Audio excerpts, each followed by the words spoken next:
Good morning, good afternoon, and good evening. I'm Diana, and I'm the head of research and sustainability at the Global Blockchain Business Council.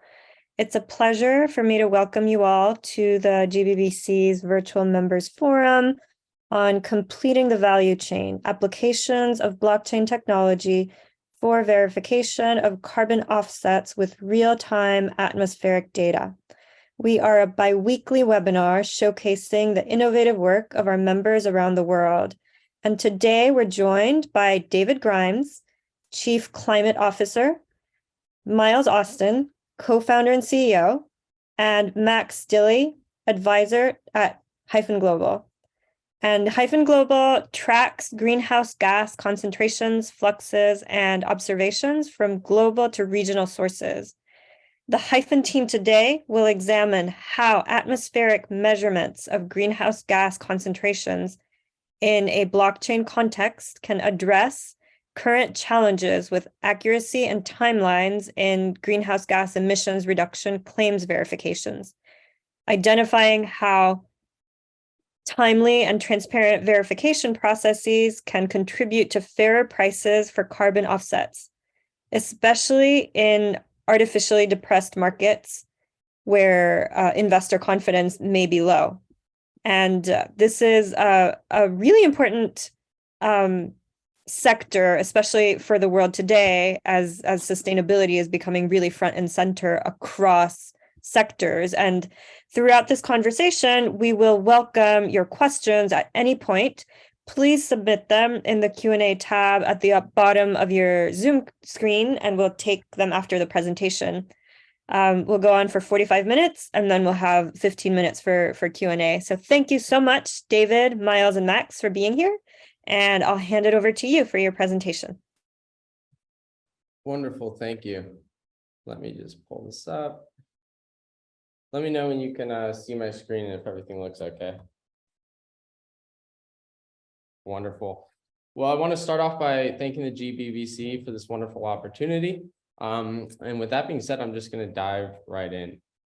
To kind of kick things off, I want to highlight that carbon markets are a crucial financial mechanism for achieving the Paris Agreement goal of limiting the average global temperatures increase to between 1.5 to 2 degrees Celsius.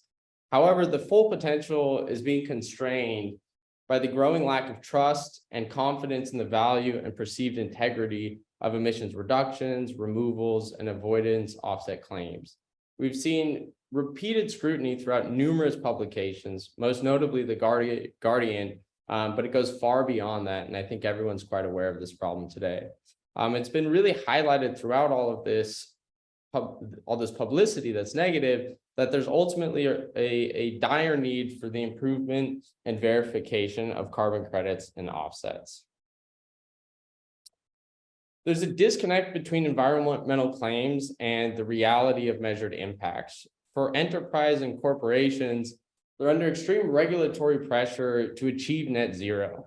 Ultimately, a lot of the times these processes start by them trying to green their operations as much as possible. But for most of them, they will never be able to have a 100% green operation. So therefore, offsets are a critical tool to be able to achieve net zero. But by having the uncertainty around how well an offset is or isn't working, it then exposes these organizations to an extreme amount of risk of being accused of greenwashing. And ultimately, this risk is a factor and is determined by not knowing the true impact of the offset or how well they're actually performing. So as you can see here at the bottom of the screen, as these problems start to be revealed, it creates more risk for investors as well as corporates and their offsetting needs, which leads to decreased market value.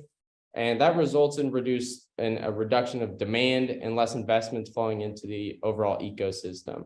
This then depreciates offsets and carbon credit pricing and so on. And so we have this unhealthy cycle at the moment. But ultimately, what's needed is we need to crack the code for measuring the performance and instill confidence and rebuild trust in these markets to unlock the needed capital to build a more sustainable world and to actually achieve these net zero and overall climate targets. I personally believe that the only way to do this is through proven scientific practice and methodologies, which that allows me to actually take us over to the core focus at Hyphen. So before we get to the really fun part, I'll just share a little bit about what we're doing at Hyphen. So our mission at Hyphen is to accelerate climate action with real-time atmospheric greenhouse gas observations. We've developed an automated blockchain system for real-time data collection, aggregation, validation, and this creates an up-to-date auditable value chain of all data flows. We provide the necessary coordination and state-of-the-art infrastructure to facilitate tamper-proof climate data in order to monitor and validate environmental claims, ranging from facility operations to nature-based solutions. While our primary focus is around digital monitoring, reporting, and verification, we believe that this should be a very inclusive environment. And so we provide data to any interested parties to try to help them improve their methods as well. Specifically, we're providing near real-time greenhouse gas concentrations and flux data streams from each station within the current global greenhouse gas observation network.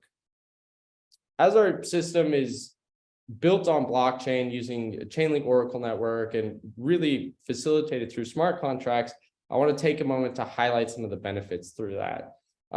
So as blockchain, Oracle networks, and smart contracts bring a lot of benefits such as transparency, automation, auditable and immutable track records of data, as well as transactions, there's many benefits that we can really highlight and that I think a lot of people are aware of. But I think it's also equally important to highlight that by taking a flawed system and putting it on the blockchain, that single step alone isn't going to fix it. So there's actually the need for improved methodologies with more relevant data. And so we find ourselves at a very unique position and a unique opportunity right now to embed science into the core of these processes, which we can amplify through blockchain systems. At Hyphen, we really believe that digital monitoring, reporting, and verification can only be as good as the data and the methodologies incorporated into that process. So with that being said, I'm going to pass it over to Max, who's going to dive in deeper into the details with you and share more about how we're going about that and how we're thinking about this at Hyphen. Okay, thanks, Miles. Greetings, everyone. I'm going to pick up where Miles left off on the topic of atmospheric-based greenhouse gas monitoring. What you see here on the slide is a diagram of a greenhouse gas observing system that measures the exchange of greenhouse gases, or the fluxes as we call them, between an ecosystem like a forest and the atmosphere. And the system in this case consists of these two towers that you see in the picture, and each tower has a gas analyzer attached to it. And these gas analyzers can detect the greenhouse gas concentrations in the air at a molecular level, meaning at parts per million or even parts per billion. So in this particular setup, as each parcel of air arrives at the towers, where that air parcel came from is tracked by an atmospheric transport model, which is basically just a weather forecast model that's run in reverse. And the air upwind comes from outside the forest, but the air that hits the downwind tower comes across the forest. So the difference between the upwind and the downwind concentrations of greenhouse gases tells how much CO2 or other GHGs the forest has absorbed. And this difference can then be converted into a quantity of tons of CO2 equivalent. So there's a number of advantages that this kind of monitoring has. The first one is that it gives an actual measurement of the net GHG flux. It's not only the trees and their absorption, but it's also emissions from litter decomposition or exchange between the soil carbon and the atmosphere. And the measurements are taken in continuous real time. So when you put those two things together, they accommodate the fact that forests are dynamic living entities that are not all alike. Every forest is different. The forests don't emit or absorb the same quantity of greenhouse gases every day or every season or even every year. So for a carbon market, this means that any offsets that are sold for this forest can be verified with near real-time measurements of the actual GHG outcomes, meaning directly in terms of carbon in and carbon out. Next slide, please, Miles.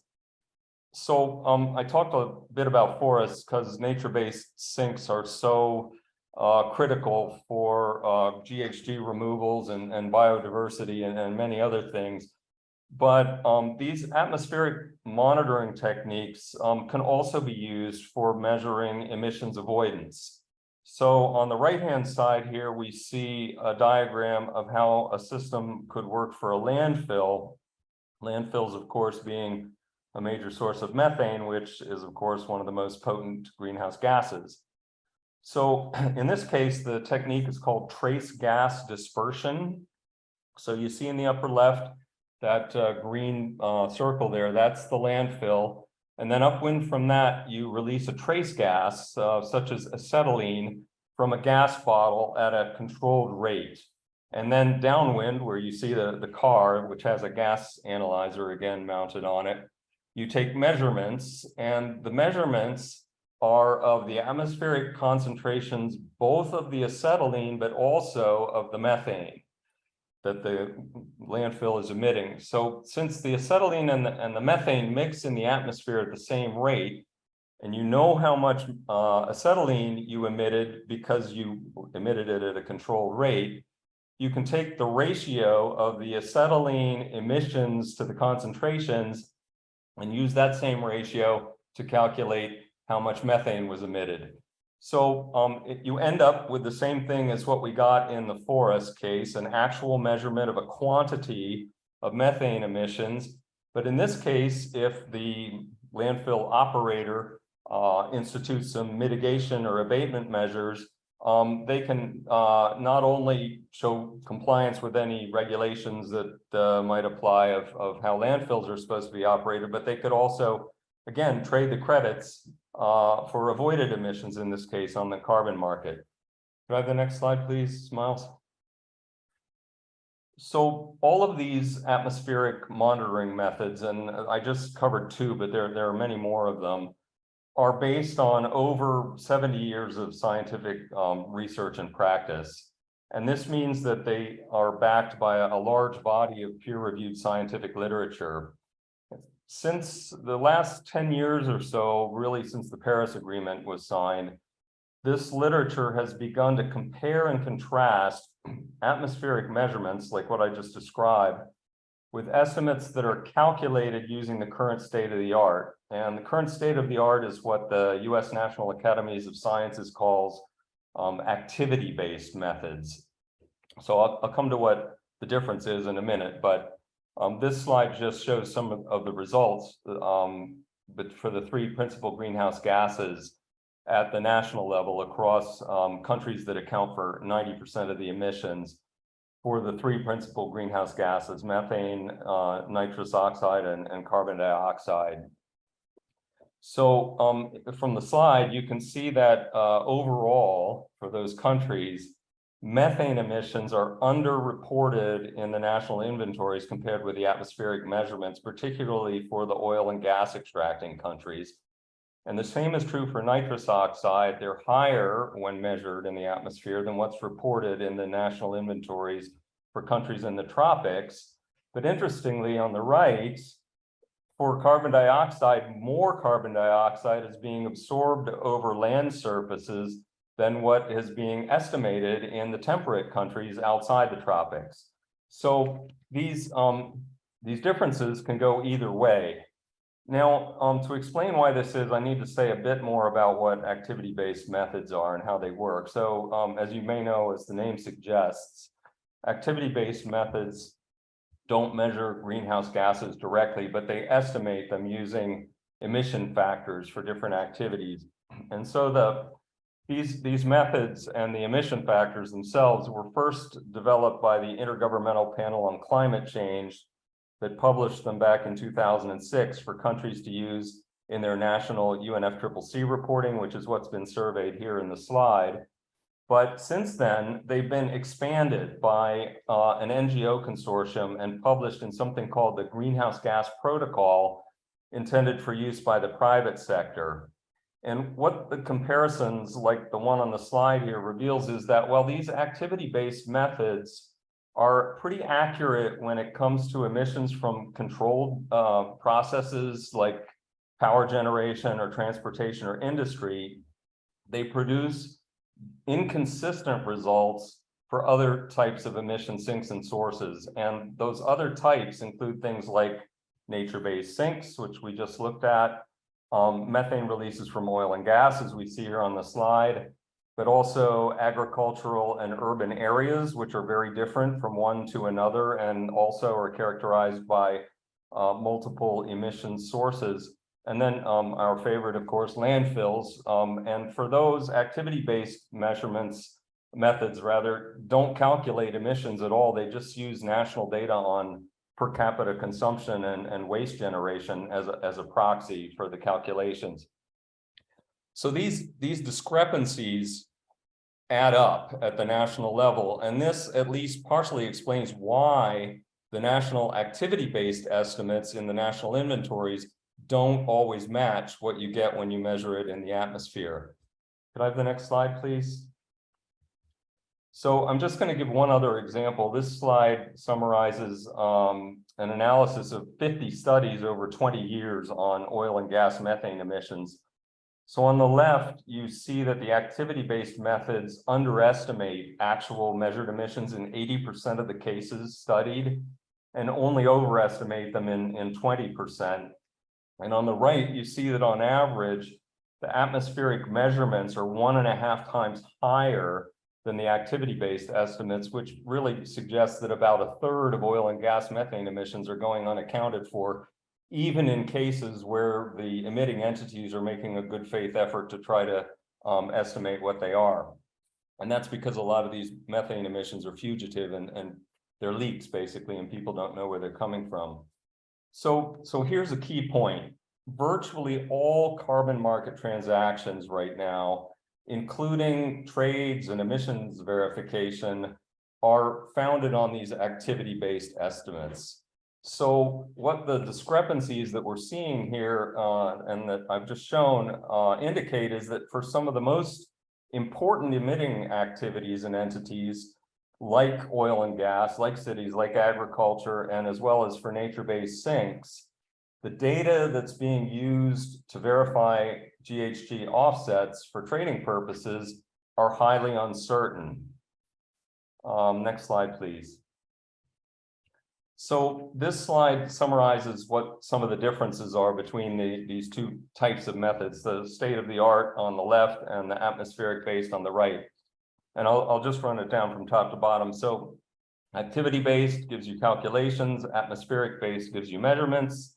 The activity-based methods work well when you have well-quantified activities and accurate emission factors, but atmospheric-based monitoring, because it's a measurement, works well in almost all circumstances. The activity-based methods are inconsistent for these uncontrolled emission sources and nature-based sinks. The atmospheric methods work well for these spatially extensive, dynamic, diverse emission sources. And you see some of the examples here. The control processes involving combustion on the activity-based side, power production, transportation, industry are okay. But these oil and gas, waste, urban, nature type of things really only can be accurately measured with the atmospheric-based techniques. Now, something that I didn't talk much about, although I mentioned it, is that the activity-based methods are internationally accepted. They were published by the IPCC, as I said. They are in widespread use. By contrast, the atmospheric-based methods really come out of a scientific foundation. They are also endorsed by the IPCC, which is a scientific body. They are published in the references in the 2019 update to the greenhouse gas monitoring guidelines. They are also endorsed by UNFCCC parties, so they're intergovernmentally accepted. And they're also, the system that we have, the Global Greenhouse Gas Monitoring System, is operated by the World Meteorological Organization. And WMO, like UNFCCC, is an intergovernmental body, but WMO, unlike UNFCCC, is also an ISO standard setting body. So it is possible that at some point we could have an ISO standard about how atmospheric GHGs are monitored. So to wrap up on this slide, and then I've just got one more, activity-based methods, the calculations can be idiosyncratic and obscure, not necessarily transparent and not based on the current science. Whereas the atmospheric-based methods are documented in a lot of peer-reviewed literature that's being continuously updated by international scientific teams. And then finally, the measurement, monitoring, and verification, or MRV, in the activity-based case has a lag time, sometimes of up to 1 to 2 years, whereas the atmospheric measurements are taken continuously in real time, and therefore they're very compatible with digital MRV, which I think we're going to talk about, Miles will talk about, or David will shortly, which can be delivered right to your desktop. So if I could have the next slide, please, Miles. This is where we kind of have the key point. Going back to the diagram Miles showed earlier, if we plug in atmospheric-based monitoring and DMRV into the carbon market, the measurements reduce uncertainty and risk, and that increases the performance and the value of the offsets. That in turn should get some of the investors that are on the fence because they're scared about all these greenwashing risks to take the plunge into the voluntary carbon market. And that will increase, that increased investment will increase demand, and that will lead to higher offset prices.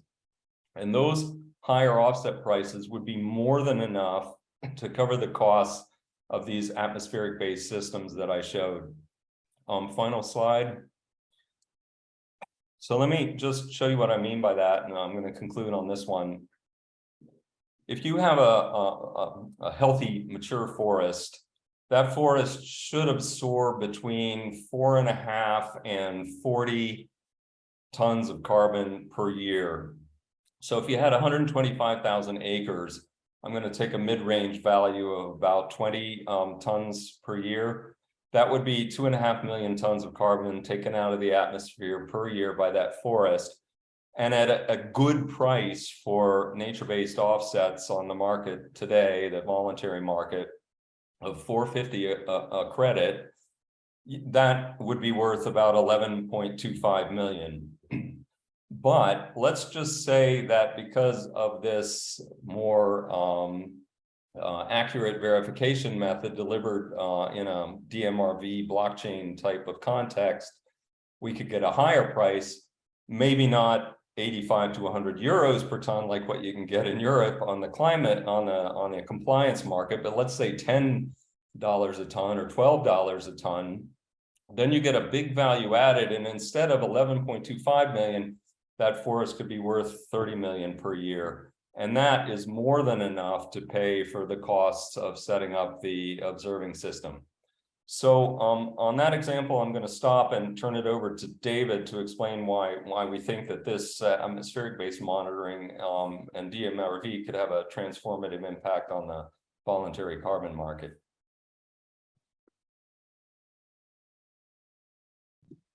Okay, so thanks very much. So here at Hyphen, you can see that we bring the technical systems, capabilities, and infrastructure to be able to move information through blockchain in an effective, timely way, as well as we have access to much stronger scientific capacity to actually improve the actual process. So that both Miles and Max have covered those kind of two general areas.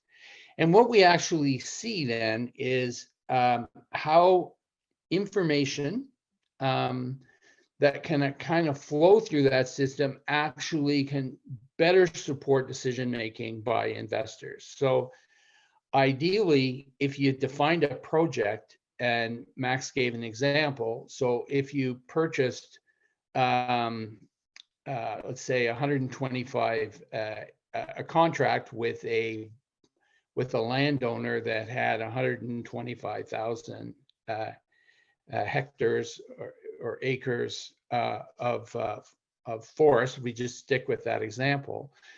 What Hyphen actually does is be able to quantify what those measures are, where we would establish the appropriate measurement infrastructure in on the forest, be able to provide in near real time this digital data.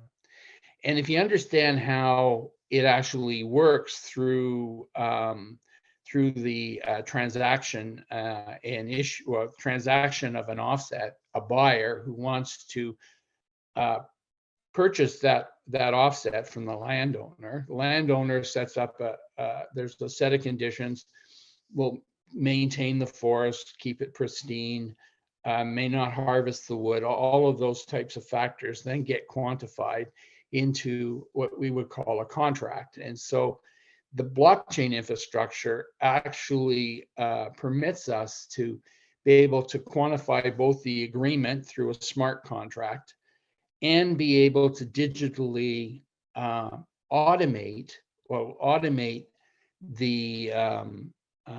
the process in a way that would allow the buyer to be able to evaluate at any given time how his particular offset is performing. So you define a project, which is kind of in the upper left corner.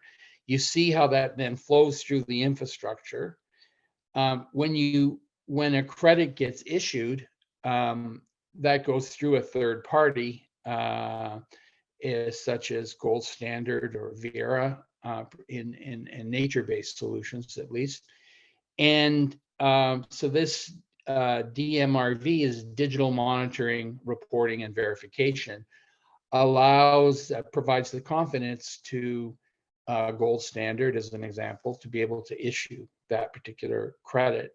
It then goes through a process of having that information then integrated into a token, which in a sense provides the foundation for that smart contract, which then flows into the transaction. The buyer says it's all good and says yes, and the money gets transferred back to the landowner in the context of the offset. In the current system, it's pretty well is where it kind of all stops. They retire that because in many respects they don't want to resell the same credit more than once. So they have safeguards put in place to ensure that. But what we offer is this the buyer of the offset to be able to monitor how the performance of his offset is performing over time. And the value of that is then, rather than this being a one-off, you're done, you could start to think about how the asset might increase in value. For instance, there are examples in nature-based solutions where the carbon offset overperforms, in a sense, absorbs more carbon. And there was a particular case in New Zealand where the forest actually absorbed more carbon than what the activity-based method actually said that offset was worth. So if over the circumstance of time, the environment particularly changed, becomes more conducive to absorb carbon, it strengthens the health of the forest, that particular realization then can be seen within the whole market, which means that the asset has more value and it could be resold back into the system for the differences that are there. So this whole idea of this kind of circular value chain is really important. And having this kind of automated process allows us and allows the market to be able to better appreciate how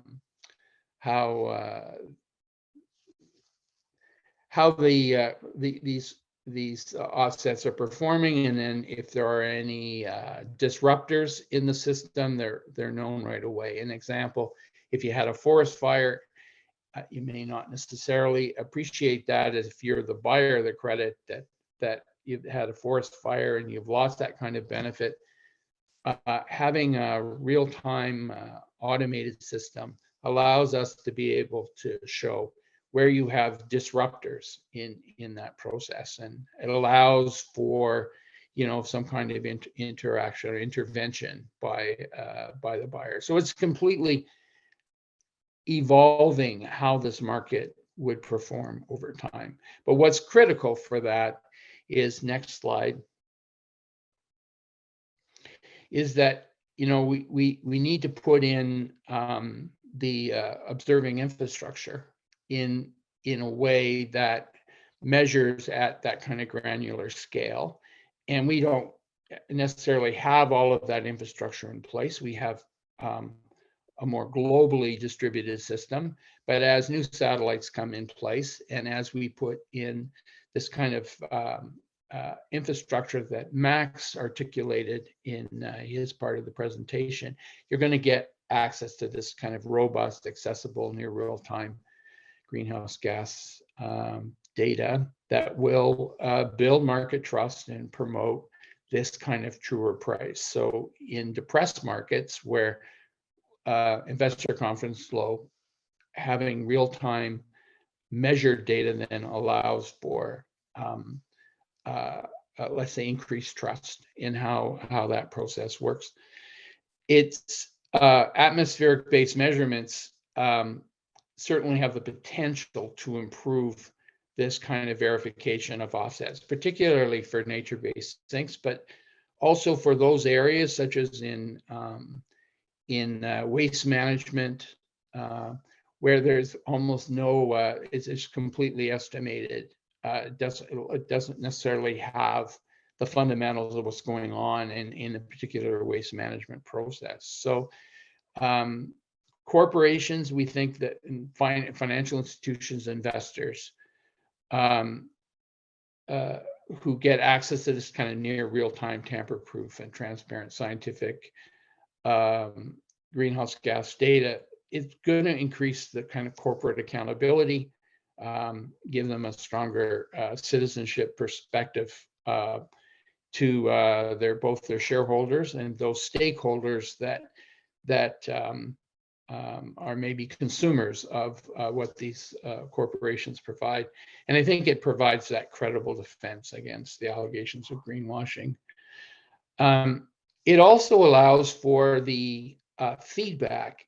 All along, this isn't an either or system. This is an and system. What we're really saying is the expansion of atmospheric-based monitoring systems would actually provide natural feedbacks to improve how these emission factors and activity-based methods are actually put together. We believe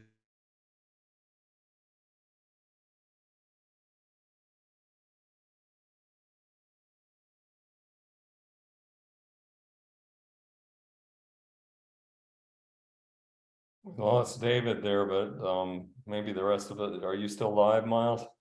Yeah, I'm still here. I can hear you, but it looks like David froze. Yeah, shall I pick up where he left off? Yeah, either way works for me. Okay, well, we were nearing the end anyway. The final point on the slide here is that private sector investment in the existing publicly funded greenhouse gas observing system would make a much higher global monitoring system. And from a scientific standpoint, this increased resolution is really critical for understanding the carbon cycle. The carbon cycle, as carbon doesn't just stay in the air, as we talked about, it's taken up by the biosphere, but it's also taken up by the ocean. And really understanding how carbon cycles through the Earth system is critical for knowing the trajectory of global warming and climate change. So it's win-win because for scientific applications, that's a critical contribution. David, I just on your behalf covered the final point on the slide when you were momentarily cut off. Okay, am I back? Yep, we can hear you. Yep, you're back. Okay, thanks, Max. Sorry, I don't know what happened there, but I think that if you go to the last slide, for us, the next steps are really it's now time to kind of move this kind of methodology and pilot it in a few areas where we'll be able to. The benefit is known. We've done this. The research is already out there that demonstrates the benefit, but to introduce it into pilot it so we can kind of move it into mainstream as an approach to validate. And these pilots will certainly kickstart that process of building trust. We won't necessarily see the kind of articles that we've seen published out of the Financial Times and the Guardian and others that they're in a sense. And we also strongly believe that with trust and performance, visualization of how the benefit is being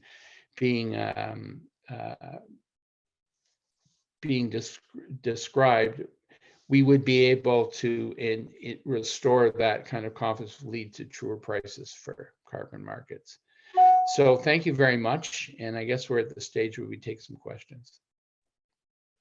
Well, thank you so much for your amazing presentation to the Hyphen team.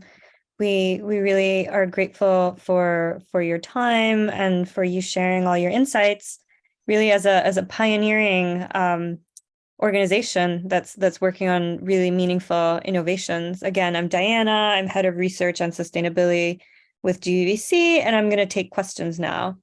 And we already have a few, so I'm going to get started with the first one, which is, can you explain the importance of monitoring and validating environmental claims and why blockchain is an appropriate solution? Does this apply to both voluntary and involuntary markets?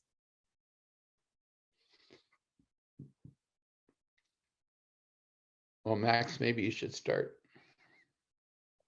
Okay, well, it's a good question because there is a difference between the compliance market and the voluntary market.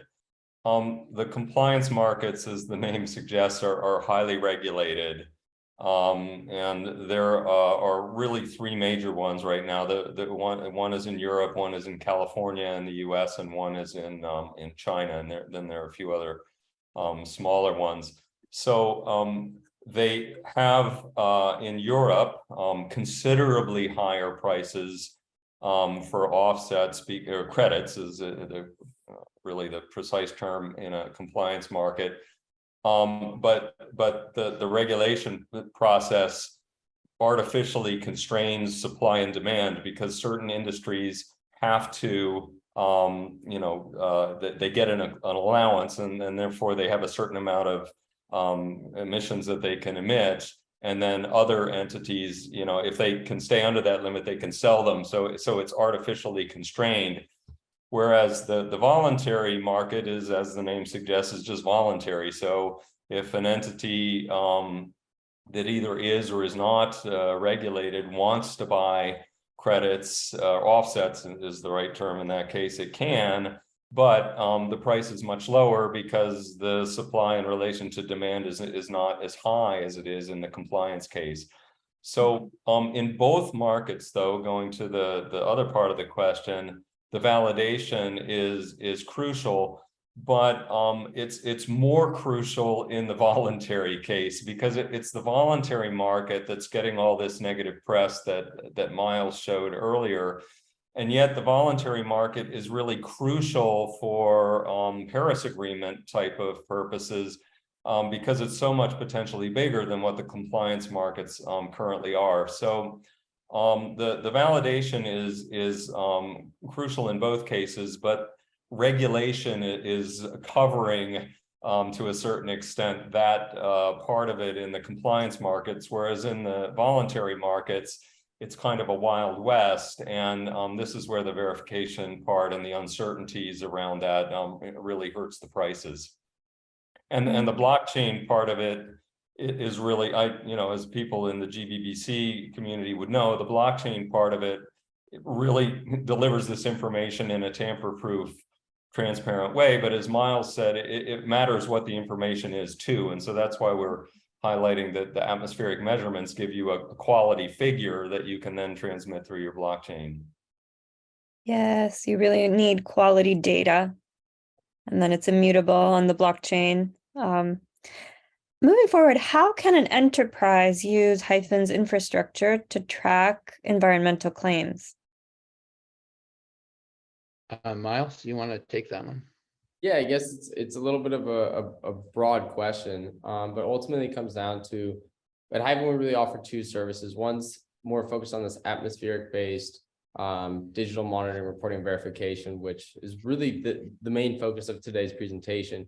With that being said, we also work with some organizations to focus more on their primary direct data. So in that step for achieving net zero, the first step, and in many cases, is to really be able to prove and establish baselines for your operations. It doesn't work for every single vertical. There's definitely areas where it's a little bit more applicable than others. What we can do is, instead of plugging in all of these data from different observation stations around the world and processing that information, we can also connect that on a machine-to-machine basis at a facility.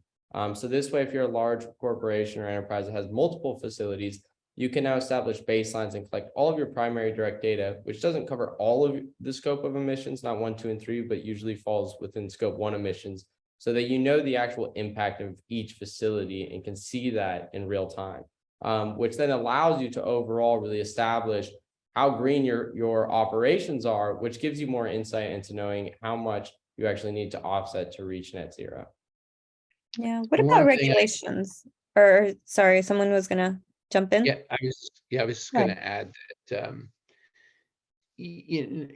Hyphen's niche is that we can actually easily track how organizations are reporting their emissions.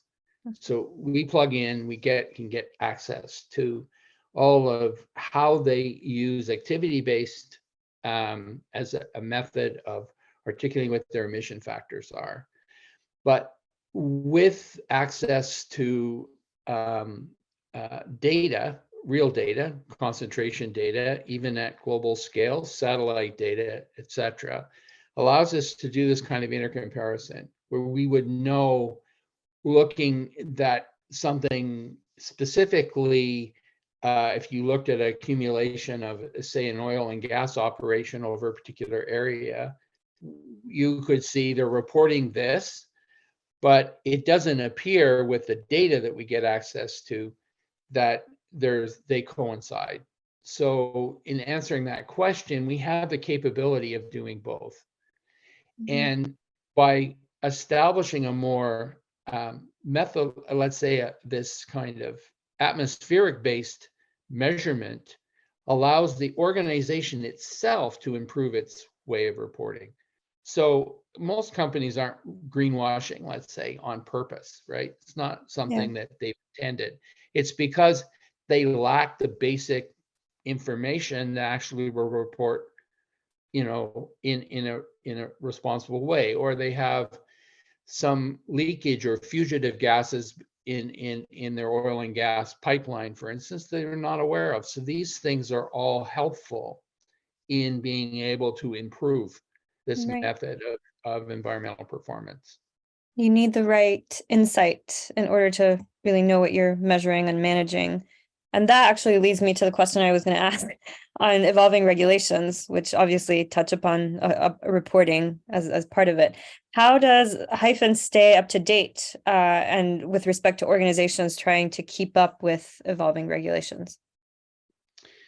So on the, I'll start and the others could add, but I think I mean, clearly we connect to sort of the key players. So we have been interacting with the third-party verifiers, for instance, with, we showed that value chain in our slide, all the parties that are kind of at the bottom of that slide that deal with who issues credits and how they tokenize it, and the market itself, we stay plugged into how that's evolving. And the voluntary market, as Maxx has stated, is somewhat self-regulated. And these companies are kind of come together to try to set a ground rules for how they should behave.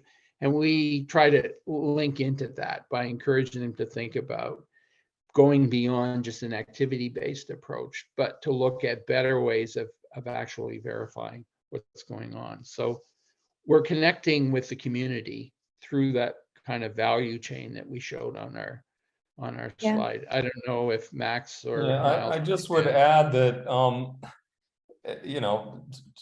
quite candidly, in those discussions in 2022, the tone was, yes, we know these estimates are highly uncertain. We know that it's very difficult to get accurate quantities with activity-based methods, but everybody does it that way. And, so that's the way it's done.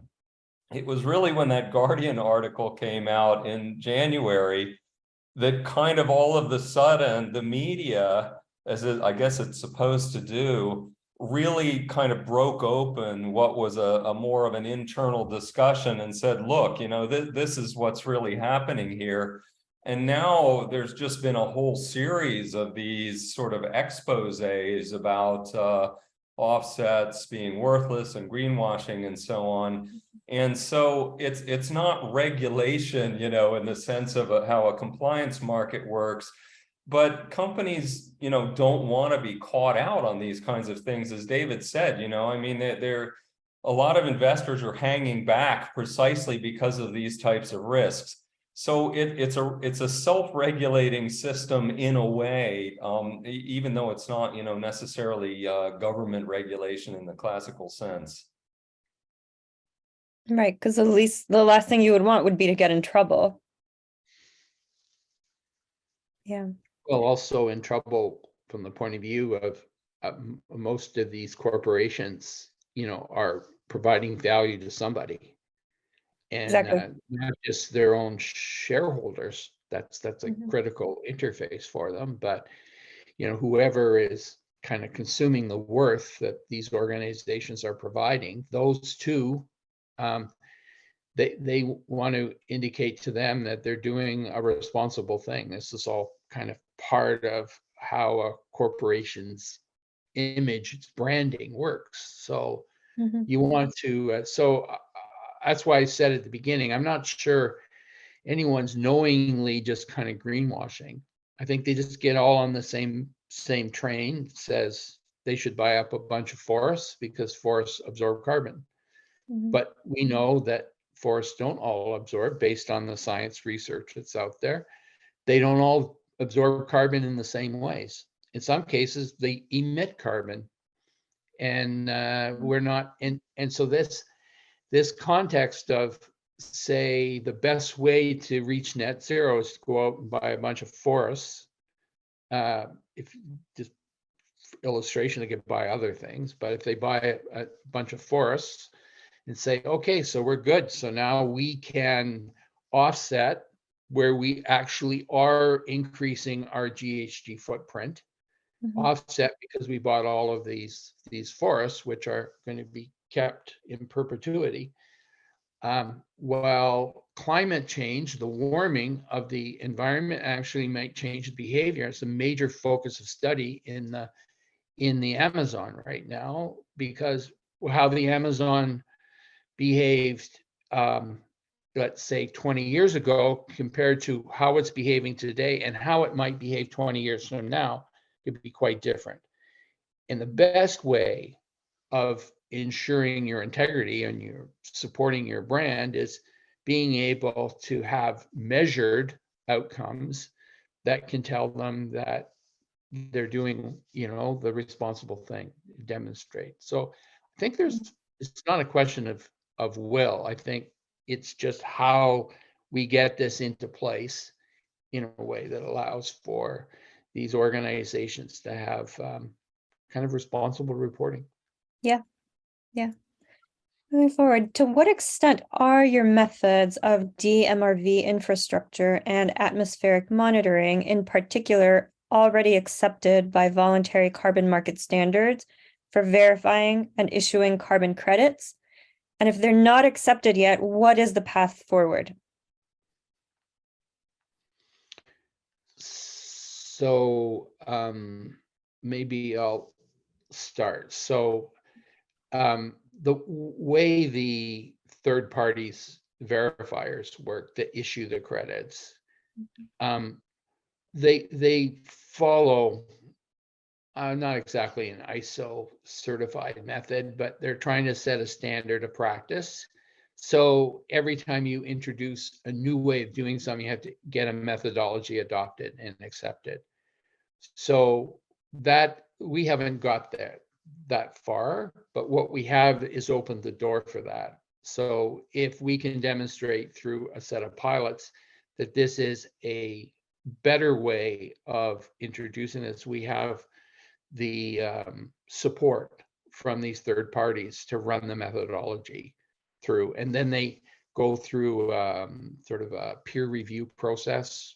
They get a process. It needs to be traceable, auditable type of function, which this complies with. So the door is open for us. It's a question of demonstrating the viability, and this we're working with organizations that are interested in demonstrating this method.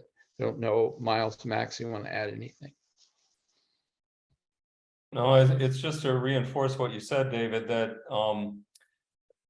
the atmospheric based method is, and we really, kind of bent over backwards to show this, is completely compatible with the current verification processes in the way that David described.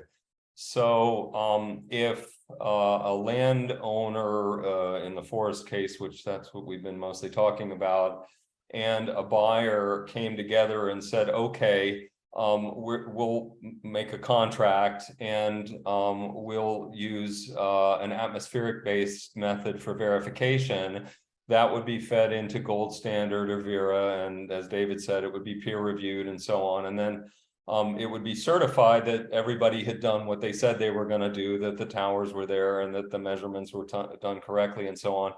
And all of that kind of process oriented part of MRV is already in place. So this is really just introducing a different type of methodology based on measurements into a process that's already a standard operating procedure in business. Yeah, and I might just go on to add one more thing there too. As David alluded to, we are working with some interesting organizations on trying to push forward on these different pilots and showcase this. But in order to do this, we really, in part of the ethos of Hyphen too, is to be quite inclusive and collaborate with the community. So we always welcome to work with more people that find this approach quite interesting. So don't hesitate to reach out to us, and we're more than welcome to elaborate a little bit further to you and explore more synergies if this is an attractive solution to you. And the next question is, what do you see as the biggest challenges to implementing blockchain into existing carbon markets? Arguably you could say that there's a lot of adoption taking place. I think is a good example to show, not to spin the question, but to highlight many of the benefits that's brought forward through blockchain. Is the World Economic Forum just released a white paper called Blockchain for Scaling Climate Action, which I thought did an excellent job. So kudos to all of the authors there. But to tie it into a little bit of what I said earlier, I think an obstacle of taking blockchain and making that mainstream and adopting it throughout these markets is not just simply taking an existing market that might have some flaws and then putting it on the blockchain and trying to make that scale and be accepted everywhere. I do think that there's unique opportunities to actually change and improve some of the methodologies and to use some of the technical abilities of blockchain, smart contracts, and Oracle networks to be able to sort of match both of those at the same time, at the same place, so that you can improve methodologies supported by better data and use the advantages of blockchains to incorporate that data in an automated fashion throughout the value chain, so that you can make the market more efficient and realize all of the benefits of not only blockchain, smart contracts, et cetera, but the improvement of these methodologies, so that while adopting these technologies, you're instilling more trust and holding integrity from the beginning of the process to the very end. Okay. We're probably going to have time for one more, so I'll read it out. For private sector investors and corporations watching today, where is the investment best placed? If it's in Hyphen, how can that be explored? And who else needs private sector investment in order to keep these monitoring systems forward? So there's a lot of allocation, like there's a lot of funds and they've been growing toward investments in this kind of space. So take it away. Miles, maybe you might want to. Yeah, I'll start off on that one. I think generally speaking, to take it more widely across the market, something I think it was Max alluded to a little bit earlier in the presentation, was that generally there's a lot of money that's held up right now, right? There's a lot of interest in this space, but there's a lot of capital that's simply not flowing into the space right now, mainly due to a lack of confidence. So when it comes to this specific approach, primarily, Hyphen working with other organizations, there's a bit of a hybrid model where that we work with some investors on specific projects for the expansion and implementation of these observation networks, while in parallel also speaking with different private investors for the sake of just Hyphen as its own private sector company. So a little bit of both, but again, if you're more interested, feel free to reach out and contact us. My email's there on the page. I don't know, David and Max, if you want to add anything to that. I would just say, I mean, it was kind of David's closing point that there's a social contribution of innovation that goes beyond just how much CO2 you offset in all of this, and any entity that is already involved in the carbon markets that wants to see this market work better and wants to make it function in a trustworthy way. Those are the kinds of entities that I think would be a good fit for where Hyphen is right now, because we have David and I, we didn't mention it, but both of us worked for the World Meteorological Organization previously. David was the president and I was the director of climate. And so we have access to hundreds of experts in this area that we can bring in to help any investor that wants to try this to set up these systems and really make them work operationally. So that's the profile that we're really looking for, is somebody who wants to do this for for their own reasons, of course, but also to kind of reset how this verification is done in these cases, so that the whole market is working. Yeah. Excellent. Well, thank you so much. We're going to wrap it up. Thank you, David, Miles, and Max, and Hyphen Global for joining us today. This was a very thoughtful and engaging presentation and Q&A on everything that you were doing. We look forward to learning more about Hyphen's progress. A recording of this presentation will be circulated to all those who registered, and it will also be shared publicly on GBBC's YouTube channel. Thank you and have a great day. Thank you. Thanks. Thanks very much. Good questions.